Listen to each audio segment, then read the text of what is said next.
आज हम सुनते हैं मुंशी प्रेमचंद की कहानी दूसरी शादी।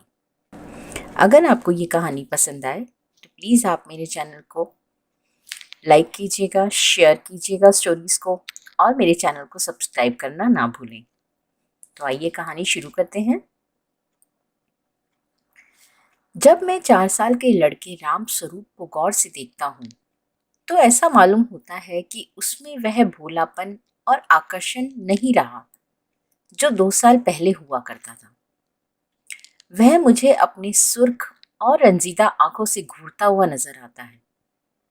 उसकी इस हालत को देखकर मेरा कलेजा कांप उठता है और मुझे वो वादा याद आता है जो मैंने 2 साल पहले उसकी माँ के साथ, जब उसकी माँ मृत्युशैया पर थी, किया था। आदमी इतना स्वार्थी और अपनी इंद्रियों का इतना गुलाम है कि अपना फर्ज किसी किसी वक्त ही महसूस करता है। उस दिन जबकि डॉक्टर ना उम्मीद हो चुके थे, उसने रोते हुए मुझसे पूछा था, क्या तुम दूसरी शादी कर लोगे?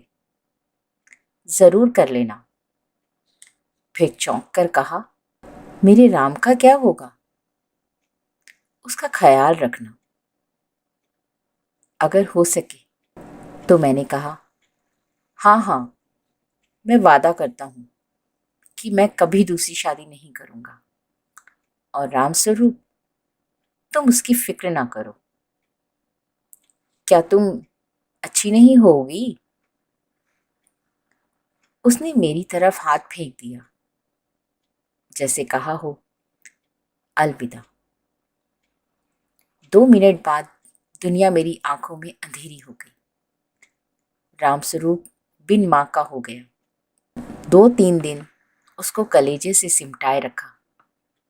आखिर छुट्टी पूरी होने पर उसको पिता के सुपुर्द करके मैं फिर अपनी ड्यूटी पर चला गया। 2-3 महीने दिल बहुत उदास रहा। नौकरी की क्योंकि उसके सिवाय कोई चारा नहीं था। दिल में बैठे बैठे कई मंसूबे बांधता रहता। 2-3 साल नौकरी करके रुपया लेकर दुनिया की सैर को निकल जाऊंगा। यह करूंगा, वह करूंगा।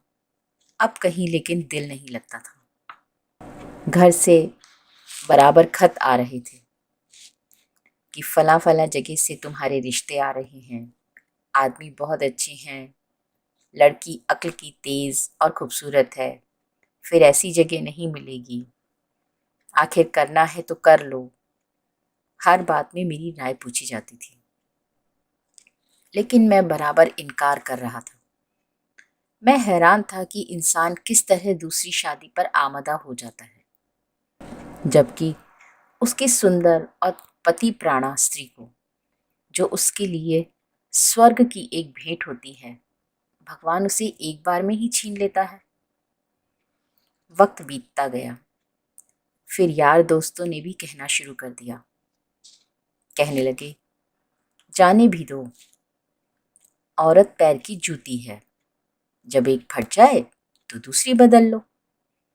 स्त्री का कितना भयानक अपमान है, यह कहकर मैं उनका मुंह बंद कर देता था। जब हमारी सोसाइटी, जिसका इतना बड़ा नाम है, हिंदू विधवा को दोबारा शादी कर लेने की इजाजत नहीं देती, तो मुझको शोभा नहीं देता कि मैं दोबारा एक कुंवारी लड़की से शादी कर लूं। जब तक यह कलंक हमारी कौम से दूर नहीं हो जाता, मैं हरगिज कुंवारी तो दूर की बात है, किसी विधवा से भी शादी नहीं करूंगा। तभी मुझे ख्याल आया कि चलो नौकरी छोड़कर इस बात का ही प्रचार कर लिया जाए। लेकिन मंच पर अपने दिल के ख्यालात जबान पर कैसे लाऊंगा?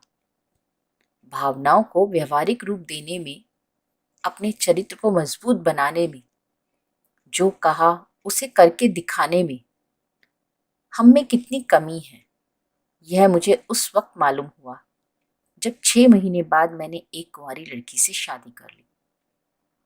घर के लोग खुश हो रहे थे कि चलो किसी तरह तो माना, और उधर उस दिन मेरी बिरादरी के 2-3 पढ़े लिखे रिश्तेदारों ने डांट लगाई। तुम जो कहा करते थे, मैं बेवा से ही शादी करूंगा, लंबा चौड़ा व्याख्यान दिया करते थे, अब वो तमाम बातें कहाँ गई?